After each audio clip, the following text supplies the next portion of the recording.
Napagod sa Celestine sa buhay niyang puno na lang ng lungkot at pagdurusa, pagkatapos mamatay ng anak. Nasa kanya naman ang magandang buhay, magandang karera na hinahangad ng lahat. Pero ang hindi alam ng lahat, unti-unti nang gumuguho ang pagsasama nilang mag-asawa. Nang mamatay sa aksidente ang kakambal niyang si Selena na kamukhang-kamukha niya, pinagkamala ng lahat na ito siya. At isang malaking kahibangan man, tuluyan niyang inangkin ang buhay ni Selena. Pinakitang siya talaga ang namatay at inalagaan ang anak ng kanyang kapatid. Subalit paano kung ang sarili at nakaraang pilit niyang kinakalimutan muling magbalik? Anong gagawin niya sa pagtatagpo muli ng landas nila ni Alejandro? Ang asawa niyang sinaktan siya ng sobra. Ito ang pagpapatuloy ng kwento ni Celestine. Isang babaeng tinakasan ng lahat para lang mabuhay sa pagkatao na hindi naman sa kanya. Pero bago natin ipagpatuloy ang kwento ni Celestine, nais ko munang magpasalamat sa inyong patuloy na pagsubaybay sa ating channel. At syempre, shout out muna kay Miles Away 6399, listening from Singapore, Christy Abad, Felicidad Melencio, Shirley Sefil, Mirna Balin, kay MC Len TV 4985 listening from Busan, South Korea. Purple Black 2568 watching from Singapore. Kay Maria Svendsen watching from Norway. Angel Dalara also listening from Singapore.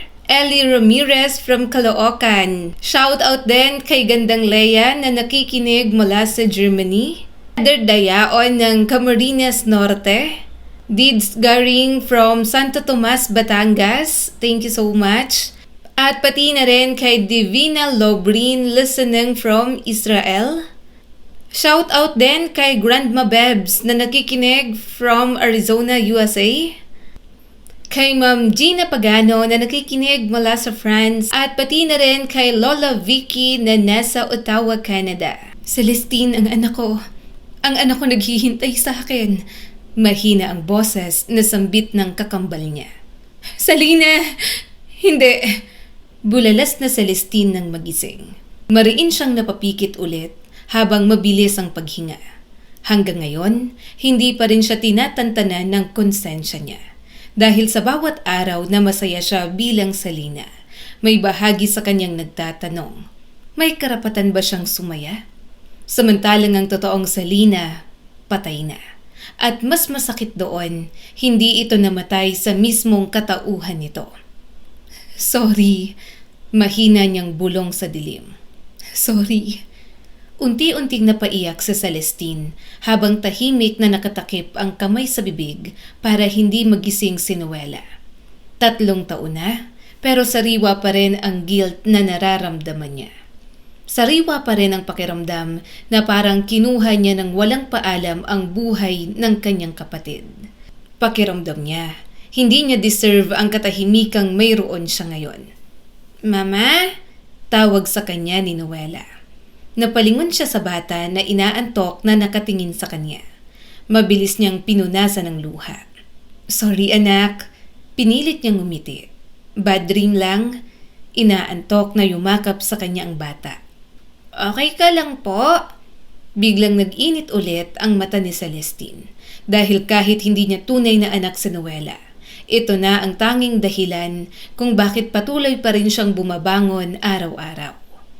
Oo, mahina niyang sabi habang hinahaplos ang buhok nito. Matulog ka na, pasensya na at nagising kita. Kinaumagahan, pilit niyang inayos ang sarili. Nagluto siya ng simpleng almusal habang tahimik na nakikinig sa kwento ni Noela tungkol sa school activity nito. Mama, gusto ko pong maging teacher paglaki. Napangiti siya habang nagpiprito ng itlog. Talaga? Bakit naman? Para marami akong stickers. Napatawa siya ng mahina. At dahil sa stickers lang?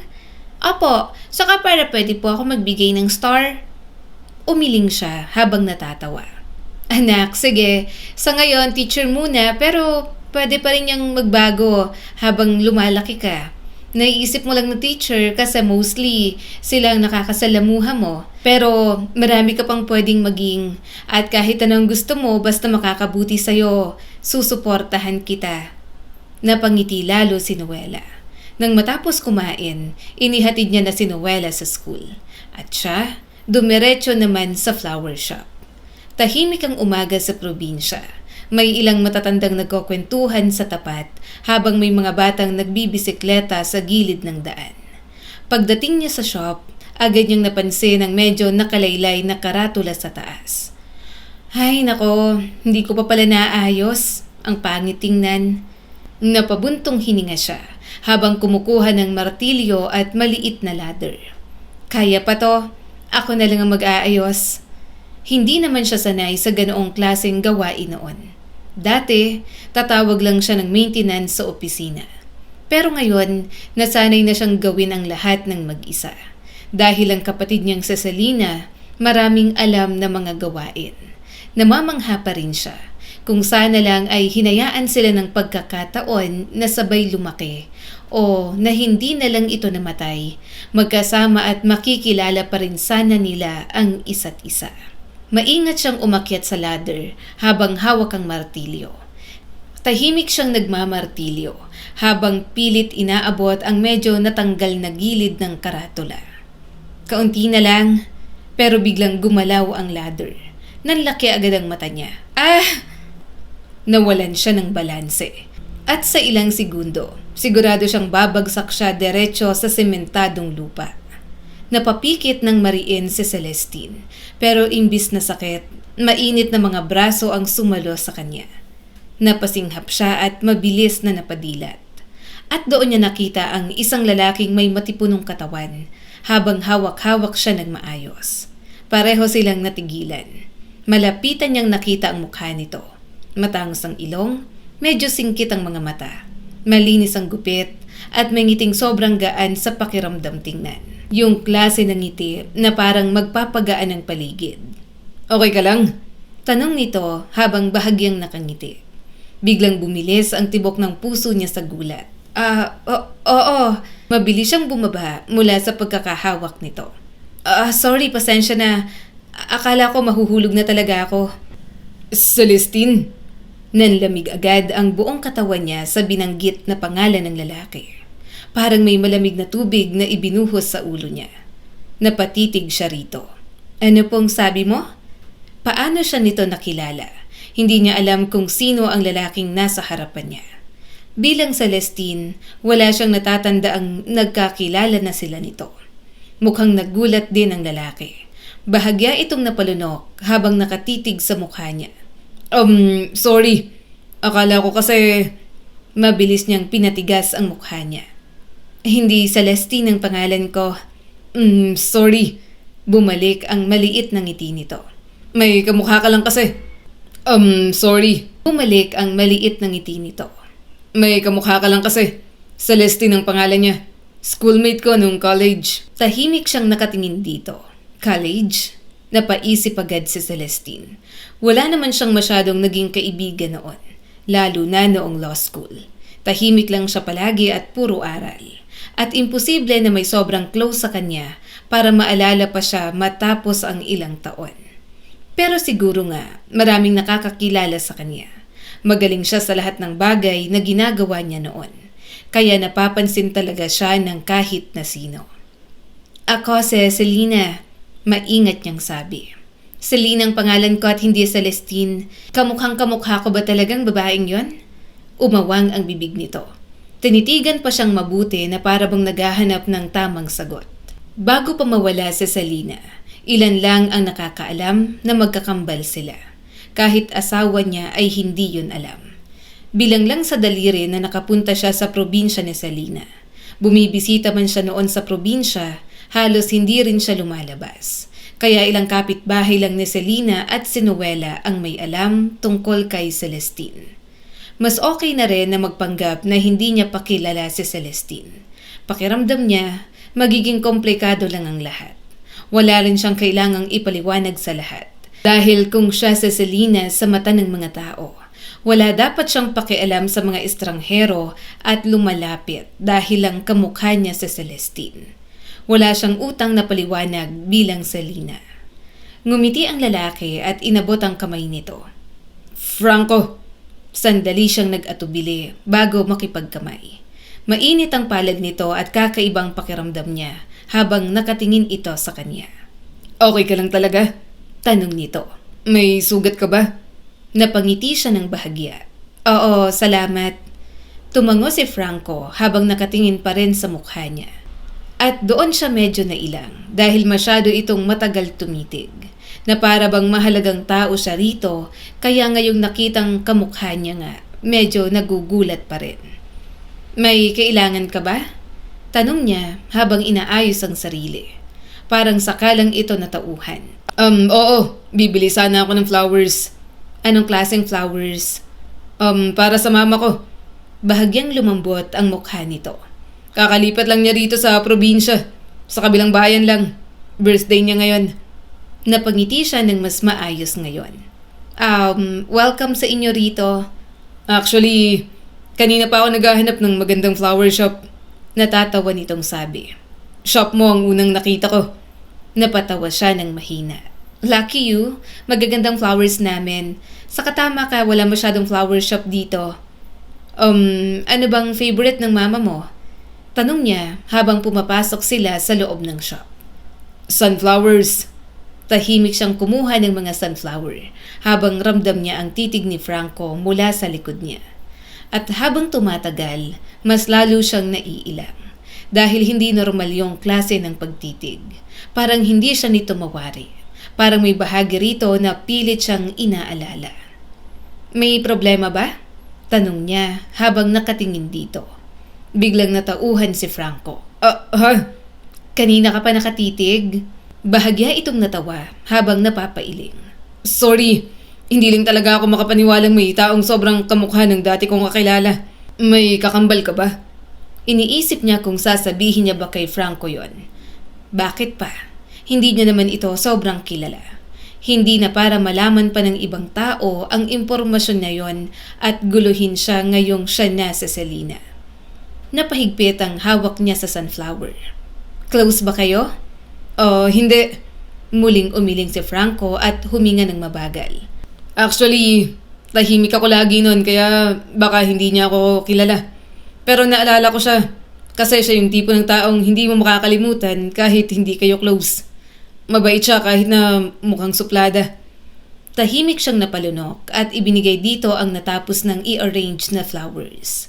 Agad naman itong nagbayad. Tumitig pa ulit sa kanya bago umalis. Nang makalabas si Franco, saka pa lang siya nakahinga ng maluwag. Bakit ba ang dami kong nakikita ngayon na kilala ko? Mahina niyang tanong sa sarili. Pero ang mga yon, masusundan lang ng masusundan. At hindi niya na alam kung paano yon kokontrolin. Abala si Celestine sa pag-aayos ng lilies sa counter. Simple lang ang araw at normal lamang ang lahat.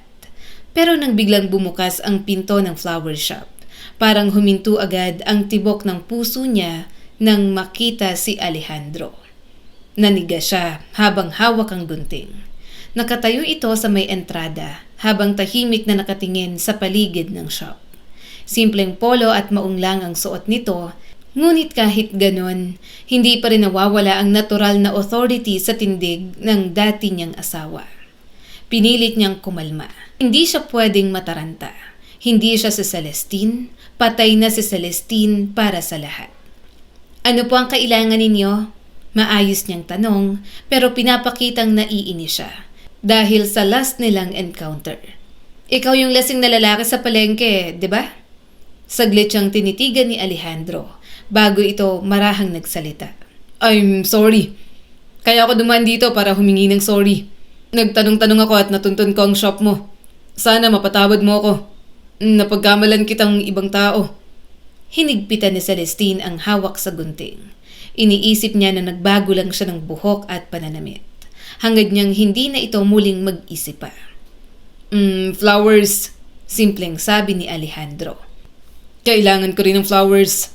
Bahagya siyang napakurap. Anong klaseng flowers po? Pink roses. Napakunot noo si Celestine. Paborito niya kasi yon ng mga bulaklak. Parang bigla siyang nainsulto. Iniisip na ibibigay ang mga bulaklak na yon sa kabit nito. Pero ano bang pakialam niya? Alam nitong patay na siya. Kaya sa malamang, malaya nang nagsasama si Alejandro at ang kabit nitong janitress. Ilang piraso? Saka ano ba? Flower bouquet ba? May pinakita siya rito. Pili ka na lang ng design. Napalunok si Alejandro. Sa basket mo na lang ilagay. Mga 10 pieces siguro. Bibisita kasi ako sa asawa ko. Sa puntod niya. Biglang nanginig ang kanyang mga kamay. Mabuti na lang at nakatago yon sa may counter. Gusto niyang tanungin kung bakit sa shop niya pa kailangang bumili ng bulaklak. Sa Manila inilibing si Selena. Alam na alam niya yon. Anong gustong mangyari ni Alejandro? Hinuhuli ba siya nito? Nagdududa ba ito sa kanya? Puntod? Lumabas siya sa counter at kinuha ang mga kailangang bulaklak. Taga rito ka ba? Mukhang hindi ka taga rito. Ngayon lang kita nakita. Yeah, I'm from Manila. May mga inaasikaso lang na trabaho malapit dito. Uuwi rin mamaya. Saad pa ni Alejandro. Hindi niya alam kung bakit bahagya siyang nalungkot doon. Babalik ito sa Maynila dahil baka naghihintay na ang kabit nitong si Isabela. Upo ka na lang muna dyan. I-arrange ko muna. Malamig na sabi ni Celestine, pero pinili niya na lang ngumiti sa huli. Siya na ang mag-aayos kaysa ibigay sa tauhan. I'm Alejandro. Sambit nito bago pa siya makapasok sa loob. Sandali siyang natigilan. Pinilit niyang kumalma bago humarap dito. Alejandro? Para pa itong natigilan at hindi makapaniwala na binanggit niya ang pangalan nito. Yes, Alejandro. Binanggit naman niya ang pangalan na magpapaalala rito na hindi siya si Celestine. Ako naman si Selena. Selena ang pangalan ko. Pumasok na siya at inayos ang mga bulaklak. Habang nag-aayos, napansin niyang mas payat at parang napabayaan na ni Alejandro ang sarili. At parang lagi na lang kulang sa tulog. Hindi na rin ito mukhang lasing gaya nung una niya itong nakita sa palengke. Pero halatang miserable. At mukhang tinanggap na rin ito na hindi siya sa Celestine. Huwag niyang sabihin hindi pa siya nakamove on. Ano? Don't tell me, hindi siya inaalagaan ng kabit niya. Napairap na lang sa Celestine habang bumubulong-bulong. Yun dapat ang gusto niya.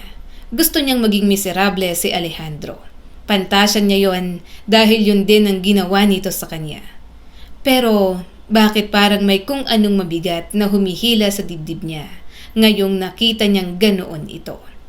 Nang matapos ang isang basket ng mga bulaklak, napabuntong hininga siya nang maalala na para sa puntod yon na Selena. Bumulong na lang siya sa mga bulaklak na para bang makakarating yon sa kapatid niya. Pasensya ka na, ang tingin ng lahat sa'yo, ako ikaw. Bibisita kami ng anak mo sa'yo sa bakasyon. Huwag ka rin mag-alala, inaalagaan ko ng mabuti si Noela. Hindi ko siya pababayaan. Sinamahan niya na lang ng maliit na baby breath ang pink roses. Yun ang paboritong bulaklak ng kapatid niya. Kaya yon ang kanyang inilagay. Here, inabot niyang basket ng makalabas. Okay na po. Matagal munang tinitigan ni Alejandro ang mga bulaklak bago marahang tumango. Maganda. Ikaw ang nag-arrange? Tumango siya habang tinatanggap ang bayad nito. Oo, ako ang gumawa niyan. Hindi siya marunong noong una, kaya palihim siyang nag-take ng class. Kung kailangan niyang maging Selena, kailangan niyang matutunan ang kabuhayan ng kanyang kapatid. Mabuti na lang at mahilig magsulat ang kakambal niya sa bawat araw. Kaya alam niya kung paano kikilos, kung paano ipagpapatuloy ang buhay nito. Bigla itong nagsalita. May asawa ka ba? Bigla siyang nanigas sa tanong nito. Biglang bumilis ang tibok ng puso niya.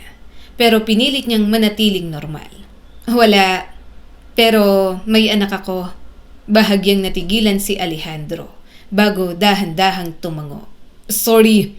Personal masyado ang tanong ko. Maya-maya'y tuluyan ng umalis si Alejandro, dala ang basket ng mga bulaklak. Nang tuluyang magsara ang pinto, biglang nanlambot ang tuhod ni Celestine. Mabilis siyang napahawak sa counter. Ano ba to? Hindi niya maintindihan kung bakit ganon ang epekto ni Alejandro sa kanya. kahit matapos ang lahat.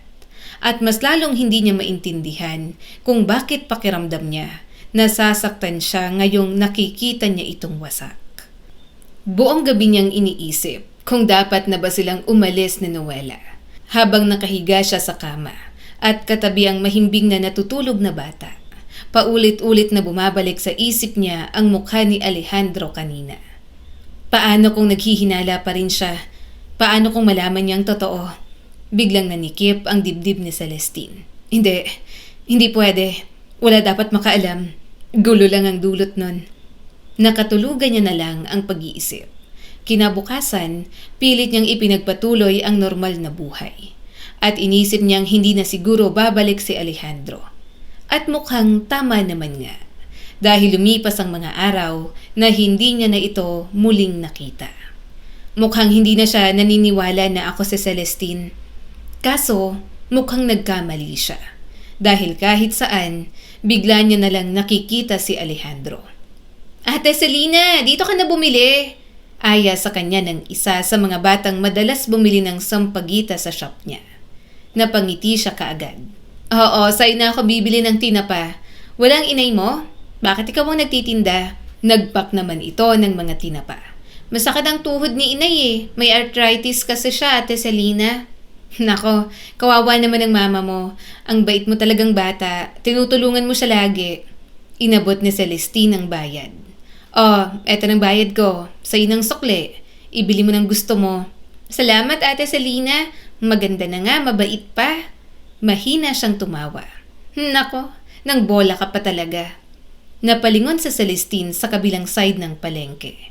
Pero agad na umusbong ang kaba niya nang makita si Alejandro.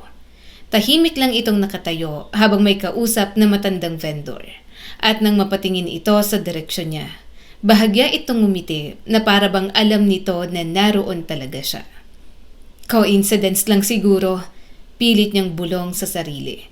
Gaya ng sabi niya, may inaasikaso lang talaga siya rito. Pero hindi yun natapos ng ganoon lang. Nakikita niya ito sa parke, sa City Hall, minsan sa bakery, at minsan sa tapat mismo ng school ni Noela. Bakit parang lagi siyang nandito?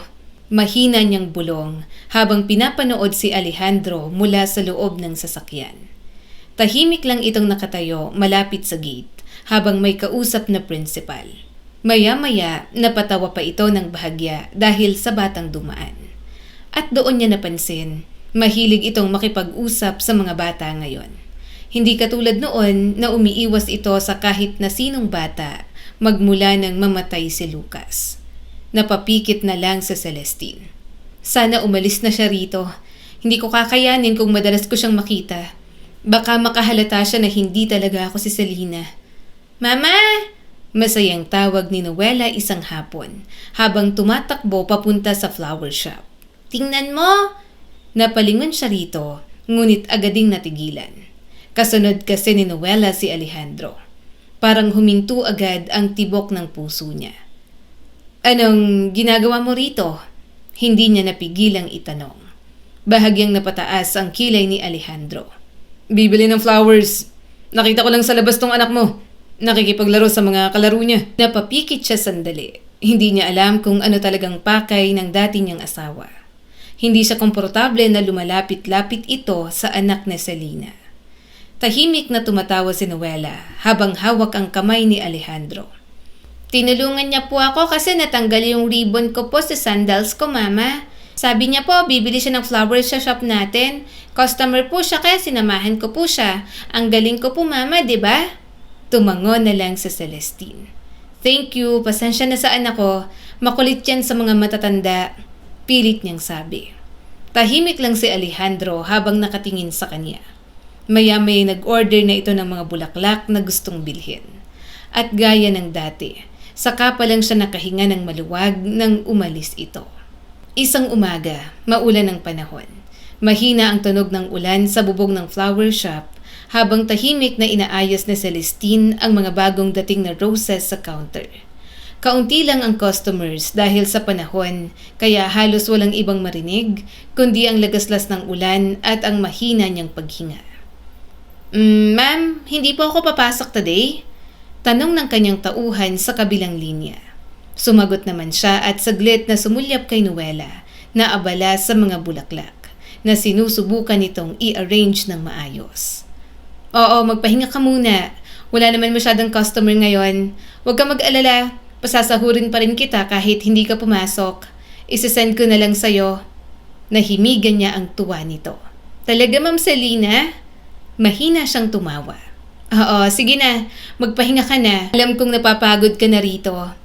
Bumalik na siya sa ginagawa pagkatapos ng tawag. Subalit napupunta naman sa iba ang isipan niya. Naalala niya na naman ang dating asawa. Pero simula nang dumating si Alejandro sa probinsya, pakiramdam niya nawawala na naman ang katahimikan ng buhay na pilit niyang binuo. Bakit ko pa ba siya iniisip? Kinuha niya ang tasa ng kape at sumimsim doon. Lumapit sa kanya si Noela. Mama, sa tingin po ninyo, dadaan po ulit dito si Tito Alejandro? Muntik na niyang maibuga ang iniinom na kape. Tito? Alam mo na pala ang pangalan niya? Close na kayo? Apo, tumawa ang bata. Lagi kasi siyang nandito. Minsan hindi po siya pumapasok sa shop at nasa labas lang. Nakatanaw. Pero kinakausap niya naman po ako. Tawagin ko raw po siyang Tito Alejandro. Napapikit siya sandali. Hindi niya namalayang ganoon na pala kadala si Alejandro sa paligid nila. Bakit pakiramdam niya? Parang unti-unti nitong isinisingit ang sarili sa buhay nila. Biglang bumukas ang flower shop. Lumitaw ang lalaking pinag-uusapan lang nila ng bata. Hi, Tito Alejandro! Bati agad ni Noela. Akala ka po, hindi ka pupunta kasi maulan. Tipid na ngumiti si Alejandro at saglit na sumulyap sa kanya. Bibili lang naman ako ng bulaklak. Saka bibisitahin ka na rin para may makausap ako. Umiwas siya ng tingin dito. Gusto niya itong itaboy pero kailangan niya itong itrato bilang customer. Baka mamaya pa ay maghinalay ito sa inaasal ni Celestine. Mama, bibili po yata siya ng flowers. Masayang bati ni Noela. Bahagyang ngumiti si Alejandro sa bata bago bumaling kay Celestine. Kailangan kitang makausap. Biglang bumilis ang tibok ng puso niya. Kinakabahan siya sa tono ni Alejandro. Parang may mali at sa mukha nito parang may nalaman ito sa kanya. Pinilit niyang maging normal at tumingin sa bata. Wala, baby. Sa likod ka muna ha. Mag-color ka muna ron. Okay po, mama. Pagkaalis ng bata, agad bumigat ang hangin sa pagitan nila. Tahimik lang si Alejandro habang nakatitig sa kanya. At sa titig nitong yon, pakiramdam ni Celestine, parang nakikita siya nito lagpas sa katauhan bilang Selena. Parang pilit nitong hinuhukay ang totoo na hinding-hindi niya aaminin. Ano yon? Malamig niyang tanong. Anong kailangan nating pag-usapan? Hindi agad sumagot si Alejandro, kaya nagpatuloy ulit siya sa pagsasalita. Hindi ko alam kung anong rason mo kung bakit ka nagpapabalik-balik dito. Nung una, hinawakan mo ko at pinipilit na ibang tao. Sumunod, klaro naman na hindi ka taga rito. Pero palagi kang dito bumibili ng bulaklak. Kung san-san din kita nakikita. Pati anak ko, nakikipaglapit ka. Hindi ako komportable sa ginagawa mo. Marami pa siyang gustong sabihin. Pero pinigilan niya ang kanyang sarili. Baka mapasobra pa si Celestine. Mahuli na lang talaga siya sa sarili niyang mga salita. Huminga muna si Alejandro ng mabagal bago nagsalita. Bakit hindi mo sinabi sa akin? Nanikip agad ang dibdib niya. Anong ibig mong sabihin? Nakakambal ka ni Celestine. Parang may malakas na humampas sa dibdib niya. Nanlamig ang buong katawan niya. Nalaman nito ngunit paano. Tahimik siyang nakatitig rito habang pilit pinapakalma ang sarili. Sinabi ni Noela. Mahina nitong dagdag. Nabanggit niya na tita niya si Celestine. Pinakita ko ang picture ng asawa ko sa kanya. Sinabi niyang nakita niya ng tita niya. Ibig bang sabihin, kakambal mo talaga siya? Alam niyang magkakambal kayo? Napapikit siya sandali. Mabilis niyang inayos ang ekspresyon bago pilit na tumawa ng maliit. So, yun lang pala? Sandaling natigilan si Alejandro. Yun lang pala. Tumango siya habang inaayos ang mga gamit sa counter. Hindi ko naman kasi nakitang mahalaga na banggitin pa sa'yo. Alam kong asawa ka ng kakambal ko. Ilang buwan lang bago siya mamatay. Saka ko lang siya nakasama. Alam kong asawa ka niya pero kahit isang beses, hindi ka naman niya pinakilala sa akin. Hindi ka siguro mahalaga kay Celestine. Tahimik lang siyang pinagmamasdan ni Alejandro. At habang tumatagal ang katahimikan, mas lalo siyang kinakabahan. Dahil kilalang kilala niya ang lalaking ito. Kapag tahimik si Alejandro, ibig sabihin marami itong iniisip. Hindi mahalaga. Ulit nito. Salina, kamukha mong asawa ko. Pareho kayo ng boses. Pareho kayo ng kilos. Napahigpit ang hawak niya sa mga ribbon na inaayos. Kambal kami, pero hindi kami pareho. Hindi ibig sabihin nun na ako na si Celestine. At hindi ko alam ang sense kung bakit kailangan pa kitang makilala. Alam mo ba kung gaano kabaliw pakinggan lahat ng to? Natawa si Alejandro ng mapakla. Hindi ko alam na may kakambal ang asawa ko. Alam mo bang patay na siya? Napatingin ulit siya rito. Itinago niya sa ilalim ng counter ang kanyang mga kamay. Iba pala ang pakiramdam kapag sinabi mismo sa harap niya ng kanyang asawa na patay na siya. Pero agad siyang natigilan nang mapansing sobrang pagod na naman ang mga mata nito. Parang ilang gabi na naman itong hindi natutulog ng maayos. Loko siya. Hindi dapat siya naawa. Hindi na rin siya si Celestine. Hindi dapat siya naaapektuhan ng mga ginagawa ni Alejandro. Oo, alam kong patay ng kapatid ko. Pumunta lang ako pagkatapos niyang ilibing. At ngayon nandito ka. Anong gusto mong isipin ko? At ano ang gusto mong mangyari? Malamig niyang tanong dito. Mariin itong napalunok. Parang hindi na naman alam ang gagawin sa harap niya. Tumigil ka na, dagdag pa ni Celestine. Kahit hindi mo sabihin, alam kong bumabalik-balik ka rito kasi kamukha ko ang kapatid ko. Pero hindi ako siya. Tumigil ka na sa kakaisip na ako si Celestine. Matalim na ang boses niya ngayon. Ako si Selena. Hindi ako ang kakambal ko. Kaya wag mo akong tingnan ng ganyan na parang miserable at nangungulila ka. Hindi ako komportable, nakakailang at hindi nakakatuwa.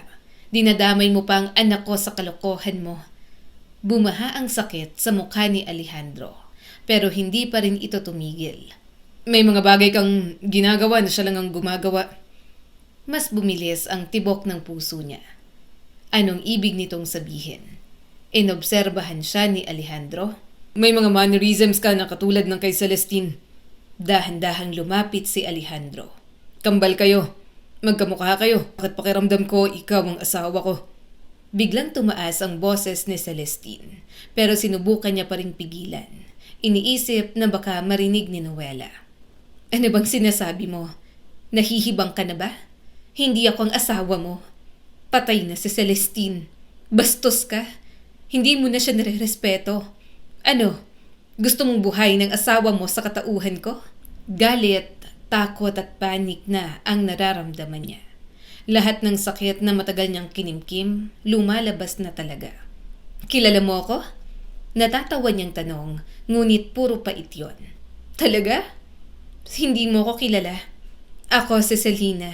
At sino ka para magsabi na kilala mo ang asawa mo? Ilang buwan ko lang nakasama ang kapatid ko, pero alam ko lahat ng sakit na dinulot mo sa kanya. Alam ko kung gaano siya naging kalungkot nitong huli sa'yo.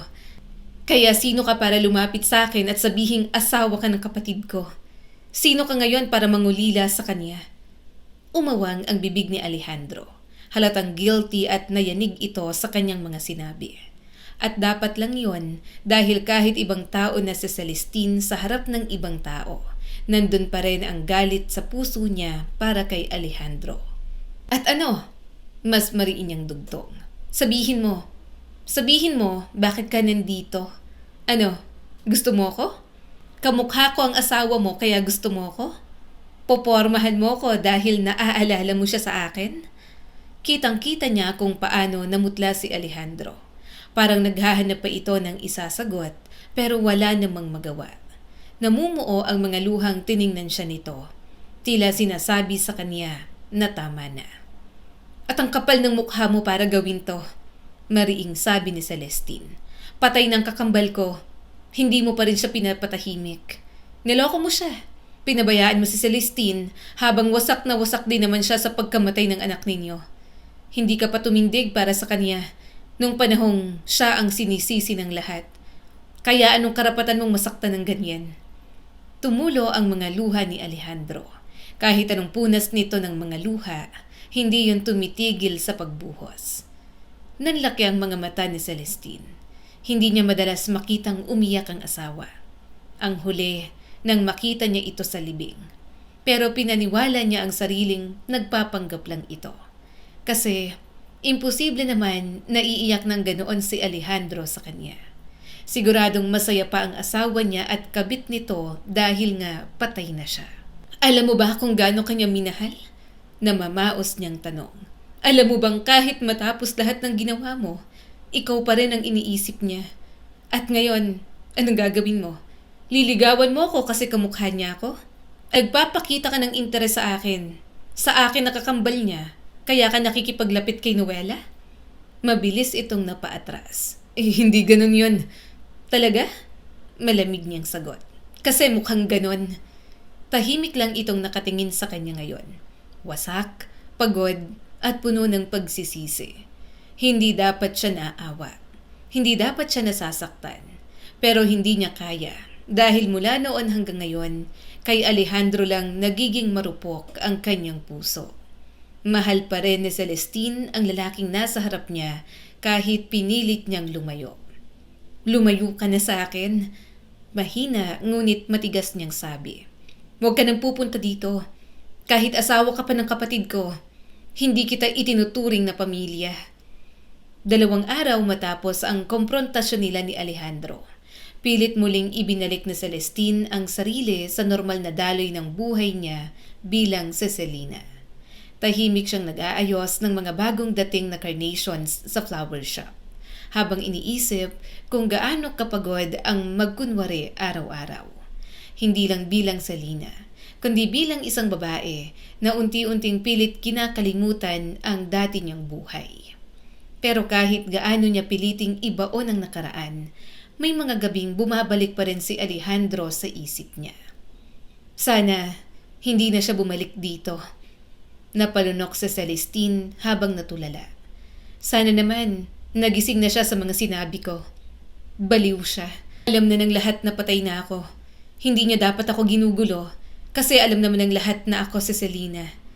Biglang bumukas ang pinto ng flower shop at agad siyang napalingon. Good morning! Bati ni Franco na akala niya si Alejandro. May dala itong maliit na paper bag habang relax na relax ang aura gaya ng dati. Naka-white polo lang at maong habang bahagyang magulo ang buhok na parang bagong ligo. Hindi niya maintindihan bakit magaan sa pakiramdam kapag si Franco ang pumapasok sa shop. Hindi tulad ni Alejandro na kahit tahimik lang parang dinadaganan siya ng nakaraan. Good morning! Sagot niya habang nakangiti. Flowers ulit? Napatawa si Franco. Oo, bakit? Nagsasawa ka na ba sa mukha ko, Selena? Hindi naman. Napailing si Celestine habang natatawa ng mahina. Nagtataka lang ako kung bakit lagi ka may binibigyan ng bulaklak. Soft-hearted akong tao. Saka gustong-gusto ko talagang nagbibigay ng mga bulaklak sa mga taong malapit sa puso ko. Napangiti siya sa pagiging sweet ni Franco. Iniisip niya tuloy kung bakit hindi niya ito nakilala noon. Bakit hindi napansin ng dating siya si Franco? Para kanino naman ngayon? Tanong ni Celestine. Sa kapatid ko. Bahagyang tinaas niya ang kilay. Birthday rin? Nope. Umiling si Franco habang nakasandal sa counter. Peace offering. Kinuha ko yung charger niya nung isang araw. Then naiwan ko sa office. Ang babaw ng pinag-awayan namin, oh. Ang tatanda na namin kaso yung kapatid ko. Kung makipag-away, akala mo naman bata. Napailing na lang siya habang natatawa. Masayang kausap si Franco. Simula nang makilala niya ito, palagi na lang siyang napapangiti sa mga kwentong dala ng binata. Walang mabigat, walang tensyon, walang sakit. Hindi katulad ng ipinaramdam sa kanya ni Alejandro. Mama? Napalingon siya nang biglang pumasok si Noela sa shop. Medyo madungis pa dahil kagagaling lang sa school. Nakangiti ito sa kanya Ngunit pagkakita ng bata kay Franco, agad itong nanlaki ang mga mata. "Tito Franco?" Bulalas ng bata. Pareho silang natigilan. Napakurap sa Celestine habang salitang tinitingnan ng mga ito. "Kilala mo siya, anak?" Napatawa si Franco habang yumuyuko kay Noela. "Ako yung kuya ng teacher niya." "Mama?" Excited na sabi ni Noela. "Lagi siyang nasa school?" Napangiti siya ng bahagya habang napapailing. "Maliit lang pala talaga ang mundo." "Apparently." Natatawang sagot ni Franco at pabiru pang bumulong sa kanya. "Yung teacher niya ang kapatid kong kaaway ko ngayon." Hindi niya napigilan na humalakhak. Mula noon, mas naging madalas ang pagdaan nito sa shop. Minsan bibili ng flowers, coffee lang ang dala habang nakikipagkwentuhan. At minsan tatambay lang habang ginagawa ni Noela ang assignments nito sa maliit na mesa. Unti-unti nasasanay si Celestine sa presensya ni Franco. "Mama?" Masayang sigaw ni Noela habang papasok sa shop isang hapon. "May fiesta daw po kina teacher at Tito Franco." Napalingon siya sa bata. Kasunod nito si Franco na mukhang nahihiya. "Actually, iimbitahan sana kita. Kaya sumabay ako sa service ng anak mo na sumundo sa kanya." Bahagyang napataas ang kilay ni Celestine. "Fiesta?" Tumango ito. "Kasabay din ang birthday ng pamangkin ko na classmate nitong anak mo." "Mama, please." Sabay yakap agad ni Noela sa braso niya. "Pupunta tayo ha. Magsara ka po muna ng shop, Mama." Napangiti siya at hinaplos ang buhok nito. Okay na. Sige, pupunta tayo." Agad namang lumiwanag ang mukha ni Franco. "Talaga? Pupunta kayo?" Tumango siya. "Pupunta kami. Pakainin mo kami ng masarap." Humalakhak naman ito. "Ako pang magluluto ng lahat ng handa namin." Natawa na lang sila pareho ni Noela. Makalipas ang 2 araw, nag-asikaso na sila ng anak niya para makifiesta. Simple lang ang suot niyang floral dress habang naka-half ponytail ang maikli niyang buhok. At si Noela naman, ginaya niya lang din ang suot sa kanya. At nang makita siya ni Franco pagdating nila, halatang natigilan ito. You look." Napahinto ito bago bahagyang umiti. "Beautiful and happy." Parang may kung anong mainit na dumaan sa dibdib niya. "Thank you." Masaya ang buong fiesta. May parada sa kalsada habang maingay ang banda at nagtatakbuhan ang mga bata. May mga palaro, karaoke, matatandang nagiinuman sa gilid habang nagsisigawan sa videoke. Kapag nandoon talaga siya, halos hindi na niya maalala na siya si Attorney Celestine Aragon Villarreal. Isa lang siyang simpleng babae na may anak at may flower shop. "Tita Selena!" Tawag ng isang bata. "Sali po kayo?" Nanlaki agad ang mata niya. "Ako? Ayoko, wag na, nakakahiya. Saka hindi ako marunong." Tumawa si Franco sa tabi niya. "Sumali ka na. Required daw. Kapag marami nakaing leche flan, dapat daw sumali." Nanlaki ang mga mata ni Celestine. Kasi totoo nga na nakarami siya kanina. "Hoy, anong nakarami? Saka hindi ako marunong sa ganyan." "Wala ring marunong dito." Natatawa itong yumuko sa kanya. "Kaya nga masaya kung sasali ka. Sige na Selena, sumali ka na." At bago pa siya makahindi, hinila na siya ng mga tao. Napatawa siya ng malakas habang pilit tumatakbo sa sack race kasama ang ibang matatanda. "Mama!" Tawang-tawa si Noela habang pumapalakpak. At nang matalo siya at muntik ng matumba, bigla na lang siyang natawa ng todo. Si Franco naman, pinapanood siya habang nakangiti. Teka!" Biglang sabi ng isang matandang babae habang nakatingin sa kanya. "Single ka ba?" Agad siyang natigilan. Nay!" Natatawang sabi ni Franco. "Anong ginagawa niyo dyan?" Napangiti ang matanda. "Ano? Maganda naman kasi. Tinatanong ko kung single. Mukhang single mom ka, ano?" Napailing siya habang natatawa ng nahihiya. "Single po." Ayan." Biglang tinapik ng matanda si Franco. "Ikaw rin, single. Kayo na lang. Ligawan mo na. Bahagay kayo." Mabait itong si Franco. CPA pa sa Maynila. Malaki rin ang papa. Kaya malaki rin ang ano. Alam mo kasi nung nagpatuli yan. "Nay!" Agad na tumayo si Franco at hinila ang mukhang tiyahin itong soltera. Mas lalong natawa ang mga tao. Sumama na rin si Celestine sa tawanan. Mukhang trip ng mga itong asarin ngayon si Franco. Naku po, natatawa niyang sabi habang umiiling. Matagal ng single yan. May sumingit ulit. Niloko kasi ng ex. Hoy! Natatawang reklamo ni Franco habang namumula na ang tenga. Sige at ilaglag niyo lang ako. Kala ko ba tutulong ilakad? Bakit kayo ganyan magreto sa akin? Napapahiya lang ako. Hindi niya napigilang mapatawa ng malakas. At nang magtama ang tingin nila, pareho silang napangiti. Nang pauwi na, hinatid na lang sila ni Franco gamit ang sasakyan nito. Mahimbing ang natutulog si Noela sa likod habang yakap ang stuffed toy na napanalunan nito sa birthday party kanina. Samantalang si Celestine, tahimik lang na nakatanaw sa bintana habang pinapanood ang mga ilaw sa daan. Thank you, napalingon si Franco. Para saan? Sa pag-imbita, bahagyang ngumiti ang binata. I'm glad pumunta kayo. Tahimik ulit ng ilang segundo. Ngunit maya-maya, naramdaman niyang parang may gustong sabihin si Franco. At first, akala ko ikaw talaga si Celestine. Napalunok si Selena. Pero ngayon, huminga ito ng mabagal. Ngayon, ikaw na lang ang nakikita ko. Magkaibang tao nga kayo. O siguro, hindi ko lang talaga ganong kilala si Celestine noon. Kaya hindi ko makita ang pagkakatulad ninyo ngayon. Parang may mainit na dumaan sa puso niya. Tahimik siyang napayuko. Mabuti naman, hindi na siya nito pinaghihinalaan. Selena, bahagya siyang napalingon dito. Mahigpit ang hawak ni Franco sa manibela at parang kinakabahan. Ano yon? Pwede ba akong manligaw? Biglang bumilis ang tibok ng puso niya. Nararamdaman niya naman yon. Halatang may pagtingin si Franco.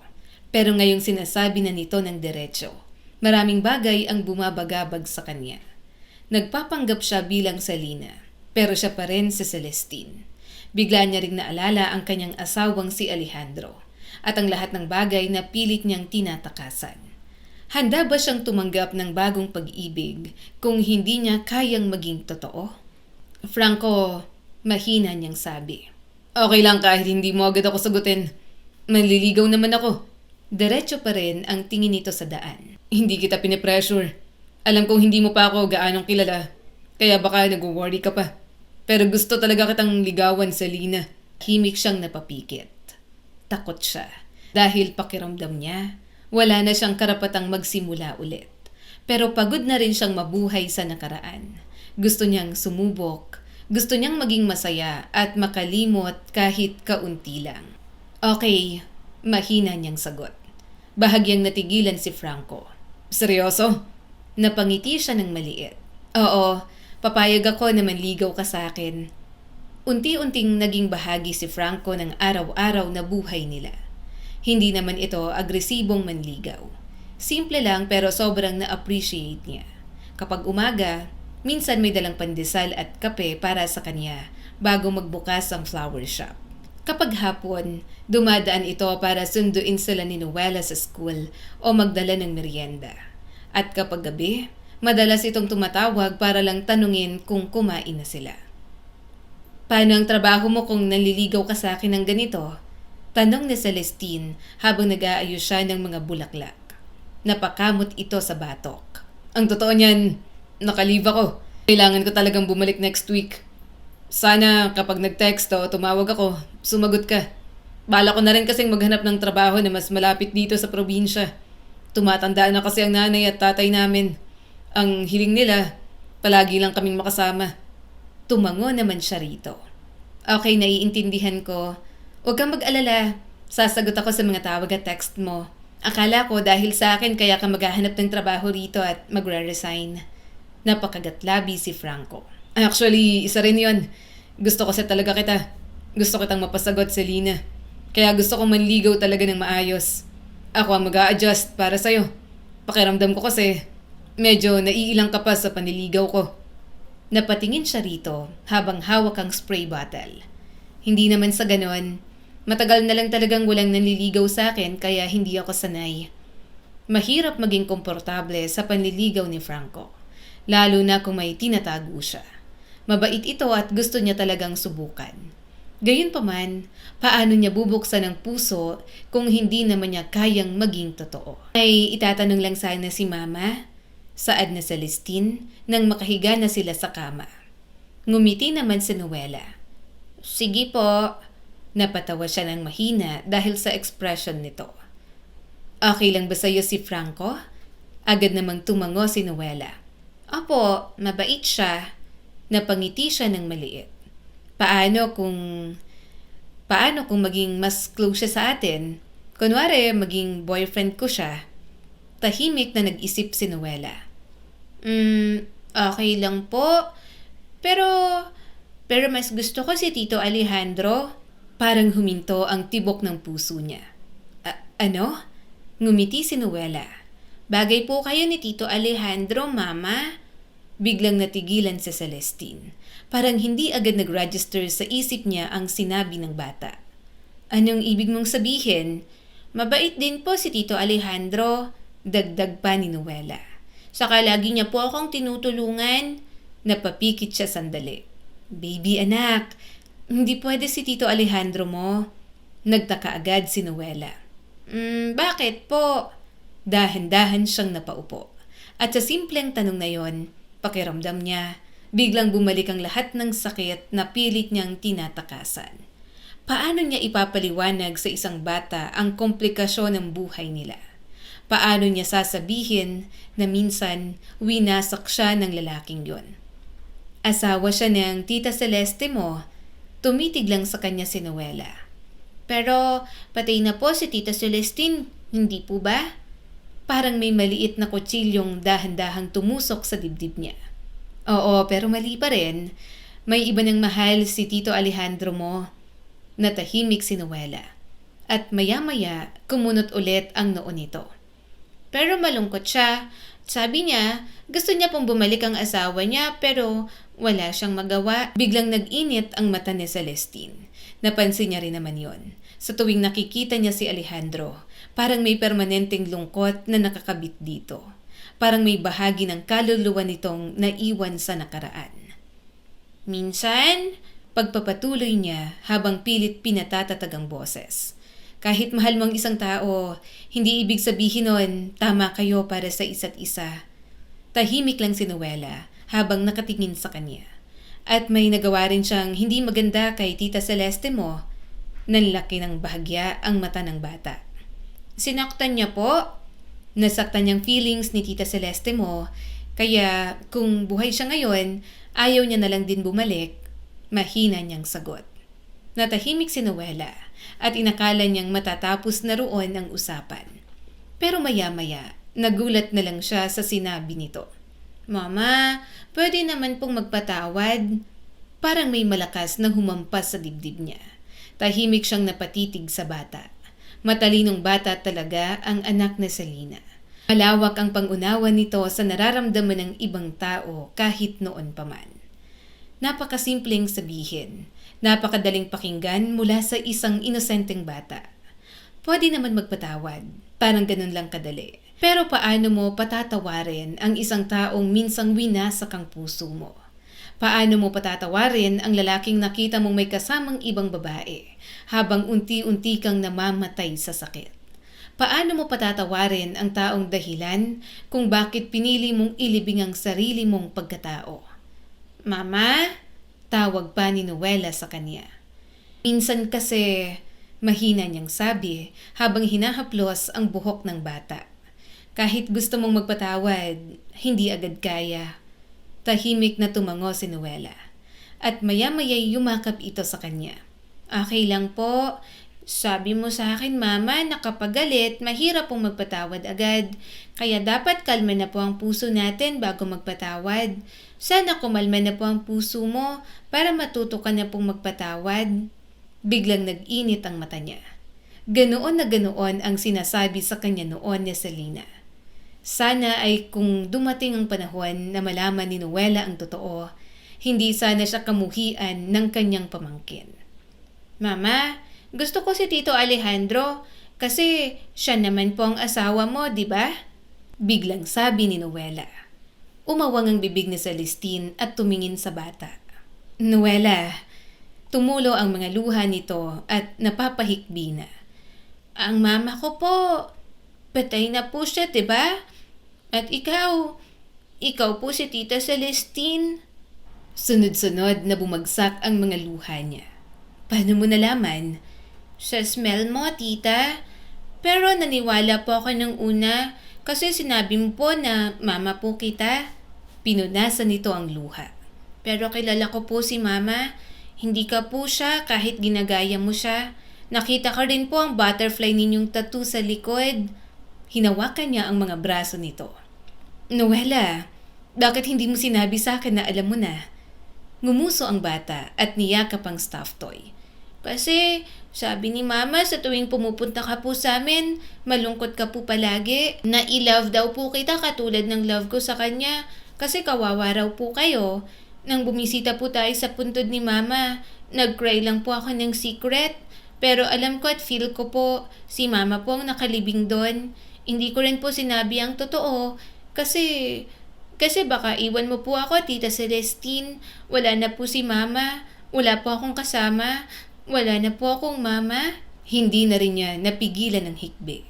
I'm sorry. Sorry sa nangyari sa mama mo. Naaksidente siya. Hindi na siya nakauwi rito. Yumakap si Noela sa kanya. Okay lang po. Alam ko po wala po kayong kasalanan. Salamat po sa pagiging mama ko kahit hindi ka po masarap magluto. Thank you po, mama. Bahagya siyang natawa. Ano? Tinitiis mo lang ang luto ko? Pasensya na anak. Gagalingan ko pa. Ako nang tatayong mama mo. Hindi ko papalitan si Selena sa puso mo. Pero pangako aalagaan kita. Nangako ako sa kanya. Bago siya mamatay, pangalan mo ang binabanggit niya. Mahal na mahal ka ng mama mo, Noela. Lumakas palalo ang hikbi ng bata. Miss na miss ko na po ang mama ko. Mas lalo siyang napaiyak sa mga sinambit nito. Hindi pa rin siya makapaniwala na alam na ni Noela ang mga nilihim niya.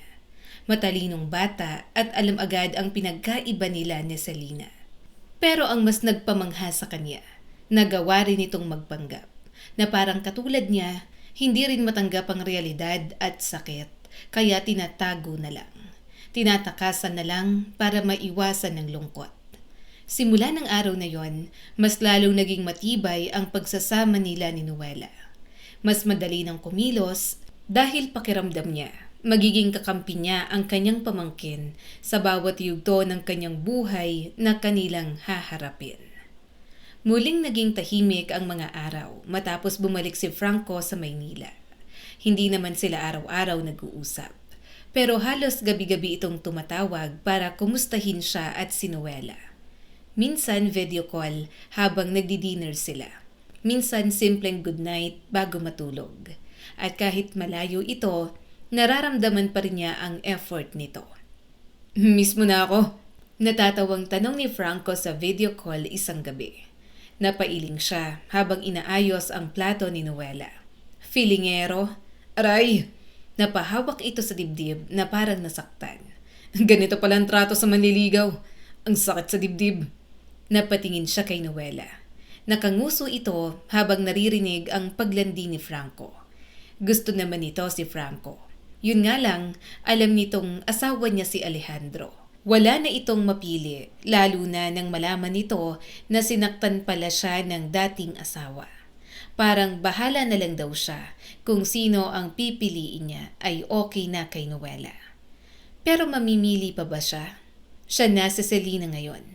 Kung babalikan niya si Alejandro at aaminin na siya si Celestine, magiging magulo lang ang lahat. Subalit maiiwasan ba yon kung patuloy na susulpot sa buhay niya si Alejandro? Isang araw, tahimik siyang nagdidilig ng mga halaman sa labas nang may humintong sasakyan sa tapat. Napapikit siya sandali nang makita ang dati niyang asawa. Magandang umaga, bati pa ni Alejandro. Naiinis siyang bumaling dito. Ano na namang ginagawa mo rito? Bumalik ka na naman. Hindi niya alam kung bakit umaasa pa rin siyang titigil ito, na magsasawa rin. Pero habang tumatagal, mas lalo niyang nararamdaman na wala na talaga siyang takas. Dahil paano niya maitatago ang sarili sa lalaking 10 taon niyang nakasama. Sa lalaking kabisado kung paano siya huminga kapag kinakabahan. Kung paano siya magsungit kapag nasasaktan. Kung paano siya umiwas ng tingin kapag nagsisinungaling. Sinubukang maging kaswal ni Alejandro. Mukhang galit ka na naman sa mundo. Napadilat siya kaagad. Tigilan mo ako. Tingin mo naman, matutuwa ako dyan sa mga paganyan mo. Nakatayo ito, isang dipa ang layo sa kanya. May dala rin itong paper bag. Simple lang ang suot nito, ngunit maayos ulit tingnan. Nag-ahit na rin at malinis. Mukhang marunong na ulit mag-ayos ng sarili. Mukhang napansin ng kumag ang pagtitig niya. Napahaplos pa sa mukha nito. Nag-ahit ako at nagpagupit. Bagay naman siguro, no? Kailangan malinis. Ayaw kasi ng isang malapit sa akin na hindi ako nag-aahit. Sino naman? Yung kabit mo? Nasabi na ni Celestine bago pa mapigil ang sarili. Wala. Wala akong kabit. Napalunok siya at hinarap ito. Anong wala? Kwento sa akin ni Celestine may kabit ka raw. Nakita pa kayong naghahalikan. Siguro masaya na kayong nagsasama ngayon na patay na ang kapatid ko. Umiling si Alejandro. Pakiusap, maniwala ka. Wala akong kabit. Wala na. Umismid na lang sa Celestine. Pero may lungkot pa rin sa mga mata nito. Permanenteng lungkot na mukhang hindi na talaga maaalis dito. Malamig niya itong tinapunan ng tingin. Anong kailangan mo? Bakit ka ba nandito? Bahagyang tinaas nito ang paper bag. Bumili ako ng mga tinapay. Saka ensaymada. Napakurap siya. Paborito niya ang ensaymada. Bakit pakiramdam niya? Hanggang ngayon, hindi pa rin ito naniniwala na siya si Selena. Nilibing ang totoong Selena na napagkamalang Celestine ng lahat. Sa harap pa ni Alejandro mismo, kaya hindi dapat ito maguluhan kung siya dapat ba talaga si Celestine. Mainit pa. Bahagya itong ngumiti na para bang hindi mabigat ang kanilang mga pinag-usapan kanina. Bumili ako ng sobra. Gusto ko rin sana kayong makasabay sa almusal ng anak mo. Napailing siya kaagad. Hindi namin kailangan yan. Ayaw namin makasabay ka sa almusal. Makakaalis ka na. Tinalikuran niya ito. Pero bago pa siya makapag-react, dumiretso na ito sa loob ng flower shop. Nanlaki agad ang mata niya. Hoy! Sinong may sabing pumasok ka? Tito Alejandro! Masayang sigaw agad ni Noela mula sa loob. Napapikit siya ng mariin. Pagpasok niya sa shop, nadatna niyang nakaupo na si Alejandro sa maliit na mesa.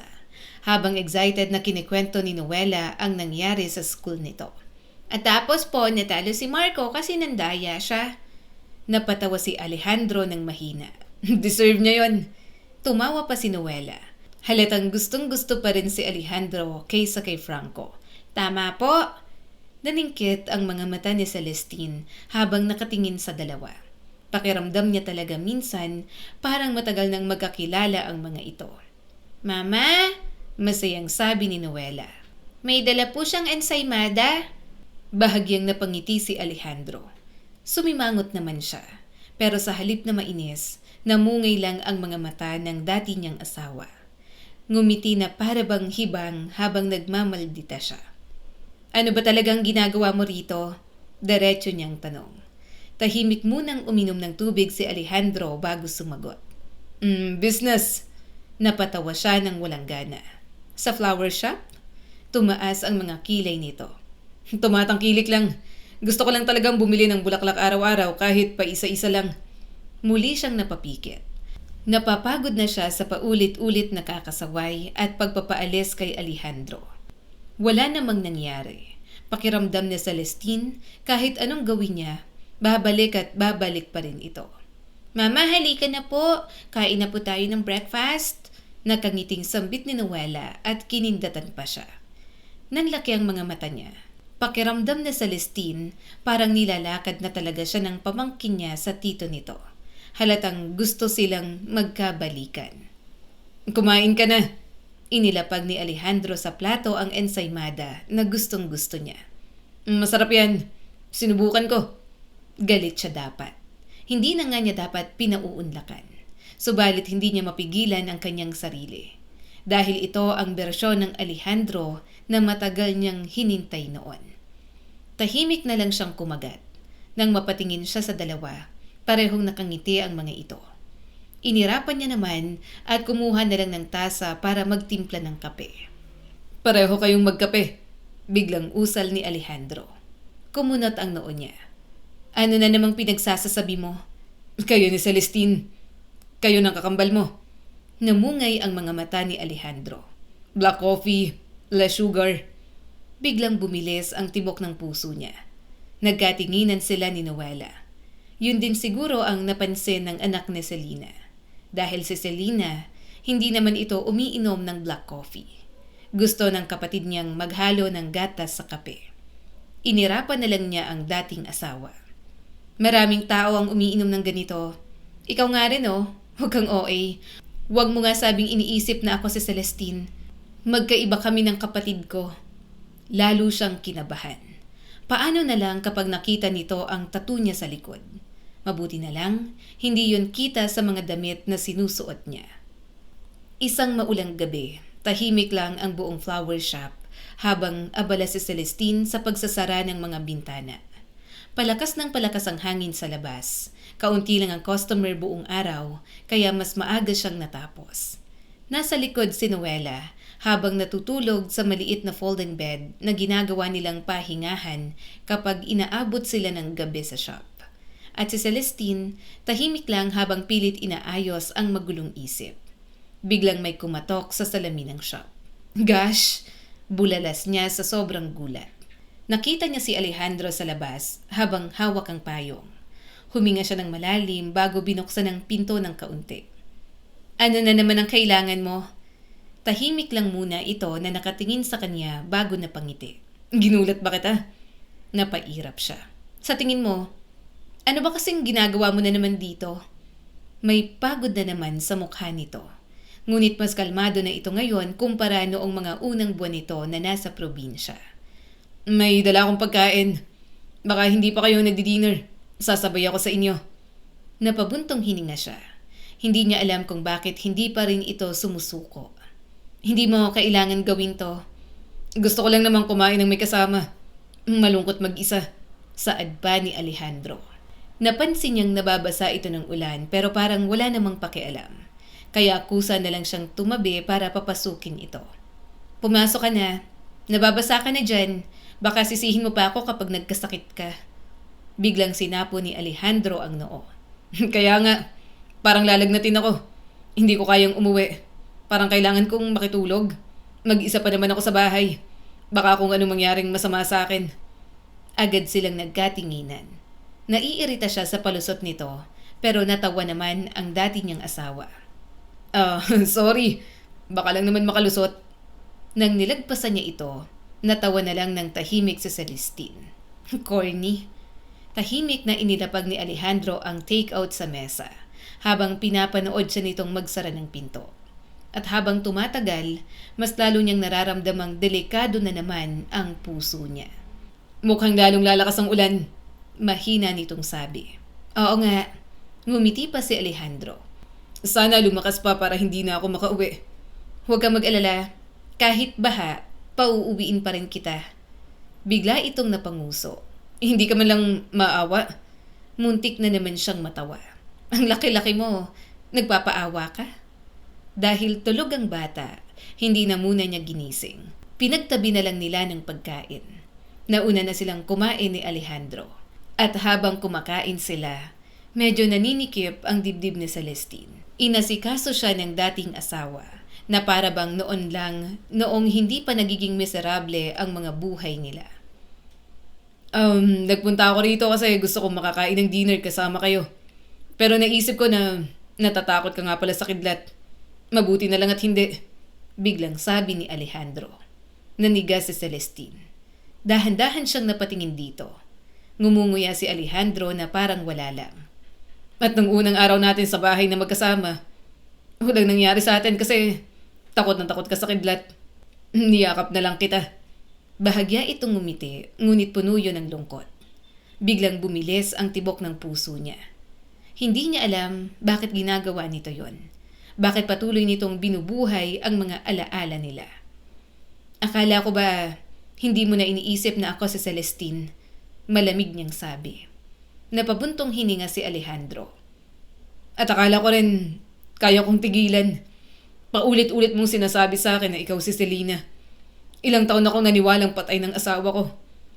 Pero simula nang makita kita sa palengkeng yun, hindi ko maintindihan kung bakit siyang nakikita ko sa'yo. Hindi lang sa mukha, pakiramdam ko, ikaw talaga si Celestine. Nanikip agad ang dibdib niya. At bago pa siya tuluyang matangay ng emosyon, mabilis niyang ibinalik ang sarili sa realidad. Hindi nga sabi ako ang asawa mo. Huwag mo nang ipilit. Ginagamit mo na naman ako. Ganyan ka kasi kamukha ko lang ang kapatid ko. Saka huwag kang magpanggap na mahal mo si Celestine. Pinagpalit mo nga, di ba? Bago siya mawala, sinabi mo sa kanya na gusto mo ng annulment. Kamusta na pala kayo ng babae mo? Ano, kasal na ba kayo? Dumaan ang matinding pagsisisi sa mukha nito. Wala na si Isabela sa buhay ko. Wala naman talaga siya para sa akin. Siya lang ang may gusto sa akin. At first, akala ko galit lang ako. At akala ko kapag nasaktan din si Celestine, mararamdaman niyang nawawala na kami. Naalala niya ang gabing nakita niya ang palitan ng mensahe ng mga ito. Ang nakita niya sa elevator at ang pangbabaliwala nito sa kanya sa hotel nang sunduin nito si Isabela. Ang pakiramdam na parang unti-unting nadurog ang puso niya habang nakikita ang asawa niyang may ibang babae. At si Isabela, bahagya itong napailing. Siguro nagamit ko rin. May gusto siya sa akin at hinayaan ko na mapalapit siya sa akin. Nung sinundo ko siya sa hotel, walang nangyari sa amin. Humingi lang siya ng tulong at tinulungan ko siya. Muntik na siyang mapagsamantalahan. Nang makita kami ni Celestine, akala niya may namamagitan sa amin. Kasi yun din ang pinalabas ko. Hindi ko alam na yun na palang huling beses na makikita ko siya. Ganong alaala pang binigay ko. Pinigilan ni Celestine ang panginginig ng kamay. May nangyari man sa inyo o wala, ang hayaan mong mapalapit sa'yo ang babaeng may gusto sa'yo, malaking pagtataksil sa kapatid ko. Nangilid ang mga luha ng dati niyang asawa. Alam ko, at pinagsisisihan ko yun ng sobra. At nung panahong yun, pakiramdam ko, galit na galit ako kay Celestine. Namatay ang anak namin pero para siyang naging bato. Parang wala na siyang pakiramdam. Naging bato siya kasi kasalanan niyo. Sinisisi ninyo siya sa pagkamatay ni Lucas. Sa tingin niyo talaga, ginusto niya yon? Nanginginig ang labi na tanong ni Celestine. Napapikit si Alejandro. Alam ko, kaya nagsisisi ako na puro sarili ko lang na nararamdaman ang inisip ko. Naisip ko pang gumanti sa kanya. Sobrang sama akong asawa. Hindi ko na alam paano iligtas yung marriage namin. Parang pareho kaming nalunod sa galit at pagluluksa para sa anak naming nawala. Pareho silang nawalan. Pareho silang nasaktan. Pero sa halip na kumapit sa isa't isa, unti-unti silang nagkalayo. Pumatak muli ang mga luha ni Alejandro. Mahal ko ang asawa ko. At hanggang ngayon mahal ko pa rin siya. Walang Isabela. Hindi niya kailanman napantayan ang asawa ko. Kaso hindi ko rin talaga alam kung paano isalba ang relasyon namin. Mahal ko siya pero napagod ako at once na sumuko. Mahal ko siya pero wala siya nung kailangan ko rin siya. Subalit ngayon sising-sisi ako na naghanap ako ng comfort sa ibang tao. Nasaktan ko si Celestine at nawala na lang siya sa buhay ko na hindi namin naayos ang lahat. Tuluyan ang nanlabo ang paningin ni Celestine. Mabilis siyang umiwas ng tingin bago pa nito makita ang luha sa mga mata niya. Dahil yun lang naman ang gusto niyang marinig noon. Na mahal siya nito, na ayaw rin itong masira sila. Na hindi lang siya ang lumalaban. Pero ngayon, huli na. Sobrang sakit na ng mga nangyari. Pareho na silang nawasak. Isang gabi ulit ang nagdaan. Mahina lang ang tunog ng electric fan habang nakaupo si Celestine sa sala at tinutulungan si Noela sa assignments nito. Nasa maliit na mesa ang mga crayons at notebooks habang panay ang kwento ng bata tungkol sa school. Sa kusina naman, naririnig niya si Alejandro na nagtitimpla ng gatas para kay Noela. At minsan, naiisip niyang parang pamilya sila. Nakakatakot isipin dahil ilang taon niya yung hiniling noon. Mama? Tawag ni Noela habang nagsusulat. Pangit po ba sulat ko? Napangiti siya ng tipid. Hindi mas maayos ka nga magsulat kesa sa akin. Humagik-gik naman ang anak ni Selena. Nang lumapit sa kanila si Alejandro, nagsimula na naman itong magkwento ng kung ano-ano. Hanggang sa napunta ang usapan kay Celestine. Mukhang marami kang alam tungkol kay Celestine. Malumanay niyang sabi habang nagpapanggap pa rin na siya si Selena. Buong buhay ko, paos nitong sabi. Siya lang naman ang minahal ko. Ilang taon kami nagsama. Kahit hibla ng buhok niya, kilalang kilala ko. Nagkatinginan silang dalawa. Bakit pakiramdam niya, alam na rin ito na nagpapanggap lang naman siya. Naghihintay lang talaga ng kumpirmasyon ang asawa niya. Biglang umiwas ng tingin sa Celestine. Ayaw niyang marinig yon. Hindi pwedeng unti-unti na naman siyang bumibigay. Biglang nag-vibrate ang cellphone niya sa mesa. Napatingin siya agad sa screen. Tumatawag ang manliligaw niyang si Franco. Franco, yung manliligaw mo? Nakataas ang mga kilay na tanong ni Alejandro. Bahagya siyang napairap. Ang daldal at pakialamero mo? Narinig niya na lang ang buntong hininga nito. Hello? Sambit na Celestine pagsagot niya sa tawag. Agad lumitaw ang nakangiting mukha ni Franco sa screen. Finally! Akala ko kinalimutan mo na ako. Napatawa siya ng mahina. Busy lang. Busy saan? Tinaasan siya nito ng kilay. Sa pogi, balita sa akin ng kapatid ko, may umaaligi daw na lalaki sa'yo dyan. Bakit Selena? Ako lang dapat ang pogi. Napailing siya habang natatawa ng bahagya. At filingero ka na naman. Habang nakikipagtawanan kay Franco, nakikita niya sa gilid ng mga mata ang pagbusangot ng kanyang asawa. Muntik na tuloy siyang matawa. Ito ang sinasabi ko, kaya gusto ko nang mag-resign dito. Hindi ako makapanligaw ng maayos. Ngayon may umaaligid na nga. Kita sa mukha ni Franco ang frustrations. Ramdam niya naman na gusto talaga siya nito. Na-appreciate niya ang bawat ginagawa nito. Pero hindi niya maipagkakaila na pinupuno na naman ng asawa niyang si Alejandro ang bawat araw niya. Franco, wag kang magmadali. Saka ko magre-resign ka para sa akin. Parang ang pangit naman. Mahina niyang usay. Hindi mo kailangan isakripisyo ang trabaho mo para sa akin. Pero gusto kong gawin, Selena. Matamang sambit ni Franco. Kaya ko mawala ang trabaho ko, pero hindi na ikaw sa pagkakataong to. Hindi na ako magiging duwag ulit. Hindi na. Biglang nawala ang maliit na ngiti ni Celestine. Bakit pakiramdam niya? Nilapitan din siya ni Franco dahil akala nito siya si Celestine. Kung si Selena pala talaga kung sakali ang nabuhay, kawawa ang kakambal niya. Aaligid ang mga taong may kinalaman sa kanya. Desperado lang na mabuhay ang alaala niya kung siya nga talaga ang totoong namatay. Ngunit bago pa niya maituloy ang usapan, mula sa likod niya, nagsalita si Alejandro.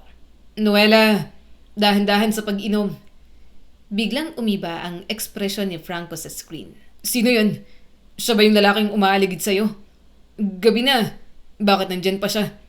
Lumapit pa si Alejandro at nagpakita sa kamera. Kunin ko lang tong pagkain ng bata. Nanlamig agad ang kanyang tiyan. Bahagya siyang napalingon kay Alejandro na parang nananadyang iparinig ang boses kay Franco. Muntik na siyang mapairap. Alam na alam niya kapag nagsiselos ang asawa niya at ganoon yon. Nagpilit siyang ngumiti. Si Alejandro, umigting ang panga ni Franco. Bakit nasa bahay mo? Asawa siya ni Celestine.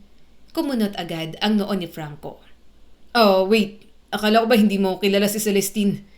Nanuyo ang kanyang lalamunan. At sa gilid ng mata niya, nakita niyang napatingin din si Alejandro sa kanya. Tahimik at mapagmasid. Bahagya siyang napakagat sa labi. Sorry, alam ko na may kapatid ako. Hindi ko sinabi kasi iniisip ko na wala namang sense para sabihin. Hindi ko gustong maglihim pero ayaw ko rin mag-overshare. Tahimik si Franco ng ilang segundo. Pagkatapos ay huminga ito ng malalim. Uuwi ako bukas. Biglang kumabog ang dibdib niya. Franco, mag-uusap tayo. Malumanay pa rin ang boses nito, pero halatang may mali na sa timpla. At sana sa susunod, wala na yung lalaki sa bahay mo. Bago pa siya makasagot, naputol na ang tawag. Tahimik ang buong sala pagkatapos nun, at ramdam na ramdam niya ang titig ni Alejandro. Hindi siya agad tumingin dito, dahil alam niyang may napansin na naman ito. Galit ang manliligaw mo na nandito ako, mahina nitong sabi. Malamig siyang tumayo. Hindi mo na problema yon. Umuwi ka na pagkatapos, humihina ng ulan. Hindi naman nga tama na gabi-gabi kang nandito. Asawa ka ng kapatid ko. Natawa na lang nang mapakla si Alejandro. Kinabukasan, mabigat ang pakiramdam niya mula pagising. Hindi niya alam kung bakit parang may masamang mangyayari. Siguro dahil alam niyang hindi magiging maayos ang pag-uusap nila ni Franco. Siguro dahil pakiramdam niya, paunti-unti nang guguho ang lahat ng tinatago niya. Pagkatapos ihatid si Noela sa school, dumiretso siya sa palengke para bumili ng supplies para sa flower shop. Ngunit habang pauwi, may napansin agad siyang mga taong nagkukumpulan sa harap ng shop. At biglang nanlamig ang buong katawan niya. Dahil kilalang kilala niya ang boses na sumisigaw. "Asungot ka talaga!" Boses yun ni Franco. Mabilis siyang tumakbo palapit. At pagdating niya, nanlaki agad ang mga mata ni Celestine. Nagsusuntukan sina Franco at Alejandro sa harap ng flower shop. "Tumigil kayo!" Sigaw niya agad. "Ano ba? Franco!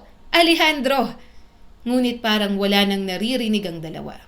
Punong-puno ng galit ang mukha ni Franco habang sinasapak si Alejandro. "Hindi ka ba nakakaintindi?" Sigaw nito. "Hindi siya si Celestine." Ngumisi si Alejandro kahit may dugo na sa labi. "At ikaw naman, masyadong assuming para sa manliligaw. Sa tingin mo sa'yo siya? Hindi siya sa'yo. Manliligaw ka pa lang, wala kang karapatan." Mas lalong nagdilim ang mukha ni Franco. "Hindi kita hahayaang guluhin siya." At muli nitong sinugod si Alejandro. "Franco, tama na!" Sigaw ni Celestine habang pilit silang hinihila. Ngunit agading tumayo si Alejandro at diretsyong tumingin sa kanya. Namumula ang mata nito, galit, nasasaktan, at halatang desperado. "Sabihin mo kasi sa kanya," paos nitong sabi. "Sabihin mong asawa mo ko." Parang huminto ang mundo niya. Biglang natahimik ang paligid, at si Franco dahan-dahang napalingon sa kanya. "Ano? Nababaliw ka na talaga? Hindi nga sabi siya si Celestine, siya si Selena." Malakas na sigaw ni Franco. Nanginginig ang mga kamay niya habang nakatingin sa naluluhang si Alejandro. Pagod na siya. Pagod na siyang magsinungaling. Pagod na siyang magpanggap. At habang nakatingin siya kay Alejandro, nakikita niya yung lalaking 10 taon niyang minahal. Yung lalaking sinubukan din naman siyang mahalin sa sarili nitong paraan, kahit pareho silang nasira sa huli. "Selena!" Mahina ngunit puno ng kaba na tawag ni Franco. "Baliw na yan! Huwag mo nalang pakinggan. Huwag mo nang hayaan na makalapit yan sa'yo. Kung kailangan ng restraining order, gawin natin. Halika, sasamahan kita. Gagawa tayo ng paraan para hindi ka na muling malapitan ng lalaking yan." Sinubukang hawakan ni Alejandro ang siko niya. "Parang awa mo na. Ikaw yan, di ba? Celestine, alam kong ikaw yan. Tama na. I'm sorry. Please, bumalik ka na." Napapikit si Celestine. Wala na talaga siyang takas. Parang kahit anong tanggi niya, hindi maniniwala sa kanya si Alejandro. Para rito, mananatili siyang si Celestine. "Ano ngayon?" Garal-galang boses na tanong ni Celestine. "Oo. Eh di sige. Tama ka. Ako si Celestine." Naniga si Franco, habang si Alejandro parang tuluyang nawala ng kulay ang mukha. "Celestine!" Usal ni Franco habang nakatingin sa kanya. Unti-unting tumulo ang luha niya. "Ako si Celestine." Tahimik lang si Alejandro habang nakatitig sa kanya na parang hindi nito alam kung maniniwala ba o hindi. At maya-maya, bigla itong napaatras. Parang nawala ng lakas ang mga tuhod nito. Nanlabo ang paningin niya habang nakatingin dito. "Ano ngayon?" Pigil na pigil ang mga hikbi ni Alejandro. "Celestine, buhay ka. Tamang nararamdaman ko. Tama na ikaw ang asawa ko. Sorry. Sorry, please, bumalik ka na sa akin. Patawarin mo ako. Nagsisisi na ako. Mahal na mahal kita. Hinding-hindi na kita pababayaan." Mabilis siyang hinawakan ni Franco sa braso. "Celestine, huwag ka nang bumalik dyan." Napatingin siya rito. Punong-puno ng frustration at sakit ang mukha nito. "Sasaktan ka ulit niyan. Manloloko yan, di ba? Maraming nakakita na may ibang babae yan bago akalain ng lahat na patay ka na." Tumingin lang siya kay Franco. Tama naman talaga ang sinasabi nito. pero may bahagi pa rin ng puso niyang humihila kay Alejandro. At mahal kita, diretsyong sabi ni Franco habang mahigpit ang hawak sa kanya. Kalimutan mo na lang ang buhay mo nun. Hayaan mo na sila. Sasaktan ka lang nila. Dito ikaw si Selena at payapa ang buhay mo. Biglang nanikip ang dibdib ni Celestine. Payapa nga ang kanyang buhay. Nakahanap siya ng saya. Pero hanggang kailan siya magiging sinungaling sa kanyang sarili? Tahimik na lumapit si Alejandro. Namumula ang mata nito at kahit duguan ang labi, hindi nito inalis ang tingin sa kanya. Asawa ko siya at mahal ko pa rin siya. Hindi mo siya pwedeng kunin kasi miss ko na siya at sa akin siya. Tahimik ang buong paligid matapos niyang aminin ang katotohanan. Parang kahit ang hangin natigil sandali. Nakatayo si Celestine sa gitna ng dalawa habang mabigat ang paghinga. Pakiramdam niya, unti-unting nanghihina ang mga tuhod niya dahil sa bigat ng lahat. Sa isang banda si Franco, sa kabilang banda si Alejandro. Parehong nakatingin sa kanya na parang siya ang sagot sa lahat ng sakit na nararamdaman ng mga ito. Celestine, mahina ngunit pilit na kalmadong tawag ni Franco. Napalingon siya rito. Namumula pa rin ang gilid ng labi nito dahil sa suntukan kanina. Pero mas halata ang sakit sa mga mata nito kaysa sa galit. Mag-isip ka muna ng maayos. Huwag kang magpadalos-dalos. Napapikit siya sandali dahil alam niyang tama ito. Pero paano ba mag-iisip ng maayos kung ang puso niya ang kaharap niya ngayon? Ayaw kitang masaktan ulit. Pagpapatuloy ni Franco habang nakatitig sa kanya. Wala akong alam sa buhay mo nun, pero alam kong malungkot ka sa kanya at sa pamilyang mayroon siya. Kapag ako ang pinili mo, hindi mo kailangan magtiis. Tanggap kita kahit sino ka pa. Franco, mahina niyang tawag. Ngunit agad itong napailing at tumawa ng mapakla. Hindi, wag mo muna akong tanggihan. Parang may mabigat na bagay na bumagsak sa dibdib niya. Hindi niya gustong mapaasa si Franco. Pero hindi niya rin naman inaasahang mangyayari ang lahat ng yon. Sabihin mo lang sa akin, mariing sabi ni Franco habang papalapit ng bahagya sa kanya. Kung siya pa rin ang pipiliin mo. Nanlabo agad ang paningin niya. Hindi siya makasagot dahil alam niyang sa katahimikan niya palang may sagot na. Napabuntong hininga si Franco habang tumatawa ng mahina ngunit puno ng sakit. Celestine naman. Franco, asawa ko siya. Hindi ako si Selena. Hindi ako ang kakambal ko. Ako to at nakatali ang buhay ko kay Alejandro. Mabagal niyang sabi. At maya-maya napailing ito habang pilit nang umingiti. Kaya pala kahit anong gawin ko parang may parte ka pa rin hindi halos ibigay sa akin ng sarili mo. Pakiramdam niya, madudurog ang puso niya sa guilt. Naging mabuti si Franco sa kanya. Napakabuti. At alam niyang hindi nito deserve masaktan ng ganoon. Mag-usap na lang tayo kapag kalmado na tayo. Paos na sabi ni Celestine. Matagal siyang tiningnan ni Franco bago ito tumango. Wala na itong ibang nagawa kundi umalis. Tahimik niya na lang pinanood ang sasakyan nitong palayo habang mabigat ang kalooban niya. Pakiramdam niya, may sinarado siyang pinto sa buhay na baka sana naging mas payapa para sa kanya. Pero kahit anong pilit niya, hindi talaga niya kayang alisin si Alejandro sa kanyang puso. Tahimik siyang pumasok sa flower shop. Naririnig niya ang mabagal na yabag ni Alejandro sa likod niya. Pagpasok niya sa loob, agad niyang napansin ang itsura nito. Namumugto ang mga mata, may dugo pa rin sa gilid ng labi. Magulo ang buhok at higit sa lahat, mukha itong takot na mawala siya ulit. Hindi niya alam bakit nanikip agad ang dibdib niya sa itsura nito. Para ngayon lang niya lubos nakita kung gaano nasira si Alejandro sa pagkawala niya. Tahimik siyang kumuha ng first aid kit. Maupo ka, gagamutin natin yung mga sugat mo. Agad namang sumunod si Alejandro na parang batang takot mapagalitan. At habang nililinis niya ang sugat nito, tahimik lang itong nakatingin sa kanya. Hindi inaalis ang tingin at tumutulo ng paulit-ulit ang mga luha. Masakit? Tanong niya rito. Mahina itong tumango. Sobrang sakit. Hindi niya alam kung sugat ba ang tinutukoy nito o yung mga taon na inakala nitong patay na siya. Tahimik siyang naglagay ng gamot sa gilid ng labi nito.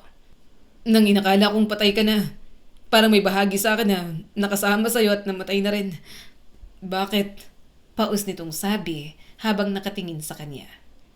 Bakit mo ko iniwan ng ganun? Biglang nanikip ang dibdib niya.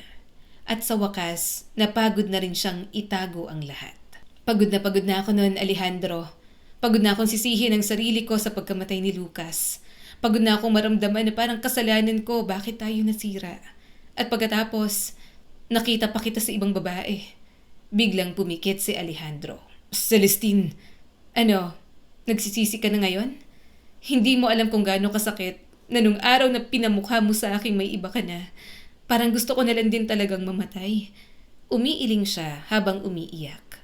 Alam mo bang pakiramdam ko noon na parang mababaliw ako? Nanginginig na rin ang kamay niya na may hawak na bulak. Pakiramdam ko, wala nang natira sa akin. Tapos nang mamatay si Salina, naisip ko na baka mas mabuti nang mawala na lang si Celestine.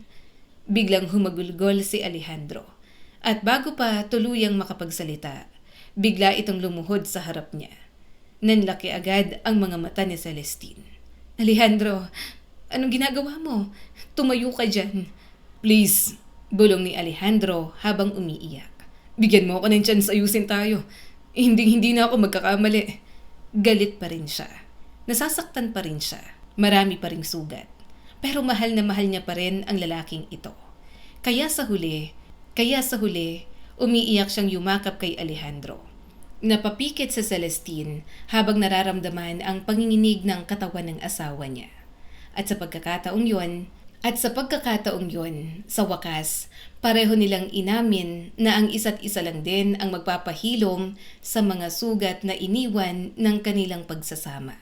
Mahigit 6 na buwan naging usap-usapan ang pagbabalik ni Celestine Aragon Villarreal. Halos lahat ng news outlet sa bansa ginawa yung headline. Pero sa lahat ng gulo na dumating, hindi siya pinabayaan ni Alejandro kahit isang beses. Tahimik siyang nakaupo noon sa loob ng opisina habang hawak ang mainit na tsaa. Sunod-sunod na naman ang tawag mula sa media at lawyers. Sa labas ng glass wall ng opisina, abalang mga staff sa pag-aayos ng kung ano-anong dokumento tungkol sa pagbabalik niya bilang legal na buhay. Stop thinking too much, malambing na sabi ng asawa niya. Napalingon siya agad nang marinig ang boses ni Alejandro. Papasok ito sa opisina habang may hawak na folder. Humalik agad ito sa kanyang mga labi. Tapos na bang meeting mo? Tanong niya. Tumango ito at hinaplos ang buhok niya. Huwag ka nang magbasa ng comments online. Mas stress ka lang. Minsan gusto kong idemanda lahat ng naninira sa'yo. Natawa siya ng mahina. Hayaan mo na. Wala naman akong pakialam sa kanila. Saka nandyan ka naman para protektahan ako, di ba? Ngumiti pa rin ito ng bahagya. Ngunit maya-maya, bumalik ang seryosong ekspresyon nito. Pagod ka na. Ako nang bahala rito. Ayokong ma-stress ka. Ilang taon niyang hinintay marinig ang mga salitang yon. Tahimik siyang napasandal sa upuan habang pinapanood ang asawa niyang inaayos ang mga dokumento. At minsan, hindi niya maiwasang malungkot. Dahil bakit kailangan pa nilang masira ng ganoon bago sila natutong mahalin ang tama ng isa't isa. Isang gabi naman, habang nasa veranda si Alejandro, napag-usapan nila ang pamilya nito. Sa totoo lang, ang pamilya nito ang kinatatakutan niyang harapin, lalo pa at marami siyang ginawa bago mawala sa landas ng mga ito. Pero nagulat na lang siya sa sinabi ng kanyang asawa. Wala akong koneksyon sa kanila. Napalingon siya rito. Ano? Yumakap lang ito sa likod niya. At first, akala ko aksident lang lahat. Lumapit sa akin si Mara, yung kausap ng journalist dahil pinagbantaan siya ni Papa. At malakas ang kutob niya na may kinalaman ng ama ko sa pagkawala mo. Kaya pinaimbestigahan ko. Parang huminto ang tibok ng puso niya. At nang makita niya ang sakit sa mukha nito, doon pa lang niya na-realize na kinalaban nito ang pamilya para sa kanya. Nalaman kong sinira yung preno ng sasakyan at may nagmamanman na sa'yo bagong aksidente. Nanlaki agad ang mga mata niya. Ano? Ako ang unang nagmamaneho. Dapat doon palang wala na, hindi ba? Originally, para dapat sa akin yon. Pero kapatid ko ang namatay. Sumagot naman ang asawa niya. Baka nagawa nila nung kapatid mo na ang may hawak. Since nakita sa ilang CCTV na tumigil pa sa mall ang sasakyan at doon palang pinutol ang preno. Tuluyan siyang namutla. Bigla siyang naluha na agad pinunasan ni Alejandro. Wala kang kasalanan. Walang may gusto nang nangyari. Siguradong alam din yun ni Selena. I'm sorry. Ang ama ko ang mastermind ng lahat. Parang may malaking bagay na bumagsak sa mundo ni Celestine. Tahimik siyang napahawak sa bibig habang nanginginig. Nang malaman nilang may alam ka, nanginginig ang panga ni Alejandro at mas humigpit ang yakap sa kanya. Wala na silang pakialam kahit daughter-in-law ka nila. Pero ka mag-alala, hindi kanya masasaktan ulit. Nasa bilangguan na siya at pinagbabayaran ng mga patong-patong na kaso. Biglang nadurog ang puso niya para rito. Dahil kilala niya si Alejandro. Sa kabila ng lahat, mahal nito ang pamilya. At alam niyang hindi madali ang ginawa nito. Hinaplos niya ang mukha ng asawa. Alejandro, tumulo na rin ang mga luha nito. Ayoko nang may masaktan pa dahil sa kanila. Nang makita niyang bahagyang nanginginig si Alejandro, agad niya itong niyakap ng mahigpit. I'm sorry, mahina nitong bulong. Napailing sa Celestine habang umiiyak. Hindi mo kasalanan, wala kang kasalanan. Salamat at binigyan mo ng hustisya ang mga biktima, pati kami ng kapatid ko. Lumipas pa ang 3 taon at sa wakas, naging tahimik din ang buhay nila. Hindi na bumalik si Celestine sa corporate world. Hindi na rin siya bumalik sa dati niyang paraan ng pamumuhay. Mas pinili niyang mamuhay ng simple. Tahimik, payapa, totoo sa sarili, at masaya kasama sina Alejandro at Noela. Mama, dahan-dahan! Bulalas ni Noela. Bawal tumakbo masyado. Malaki na po ang tiyan mo. Lago tayo kay Papa. Mahinang tumawa si Celestine. Ang OA niyo talagang mag-ama. Mula sa likod niya, may 2 braso na marahang yumakap sa kanya. Sinabi ko sa iyo na magpahinga ka lang. Ang tigas ng ulo ng buntis na to. Napailing siya habang bahagyang sumasandal kay Alejandro. Nagpipiknik tayo. Hindi ako may sakit. Saka kagagaling ko lang sa puntod ni Lucas. Lalapit lang naman ako. Buntis ako pero hindi ako lumpo. Tama ng pagiging overprotective niyo sa akin. Kaya ko pa nga mag-gym kahit buntis ako. Napatawa ng mahina si Alejandro bago marahang humalik sa gilid ng ulo niya. At hanggang ngayon, minsan, hindi pa rin siya makapaniwalang yun na ulit ang buhay nila. Maya-maya, nakarating na sila sa puntod ni Selena. Maliit ngunit maganda ang memorial garden. Maraming bulaklak sa paligid dahil yon ang paborito ng kapatid niya. Dahan-dahang yumuko si Celestine sa harap ng lapida. Selena Marquez, sa wakas, nasa iyo ng pagkatao mo, kambal. Maingat niyang pinunasan ang pangalan nito gamit ang dalang tela. At habang ginagawa niya yon, unti-unting namasa ang mata niya.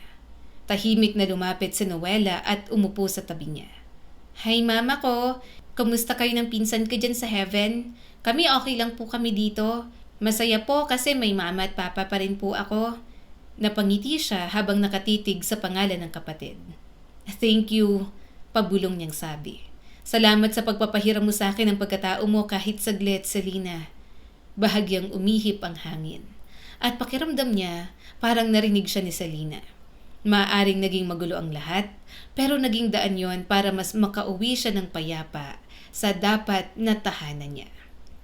Ang kwentong ito ay nagpapaalala sa atin na hindi natin alam ang bigat ng dinadala ng bawat tao, kaya mahalagang matuto tayong umunawa at makinig. Ipinapakita rin ito na hindi sapat ang pagmamahalang dahil kailangan din natin ng tiwala, pag-aalaga at pag-uusap para hindi tuluyang masira ang relasyon. At higit sa lahat, pinapaalala nito sa atin na kahit gaano kasakit ang ating mga pinagdaanan, may pagkakataon pa rin tayong maghilom, magpatawad at magsimula muli para mahanap ang kapayapaan at saya na deserve natin. Muli, ako po si Skylar Guro at sana may bago na naman kayong natutunan sa kwento natin ngayon.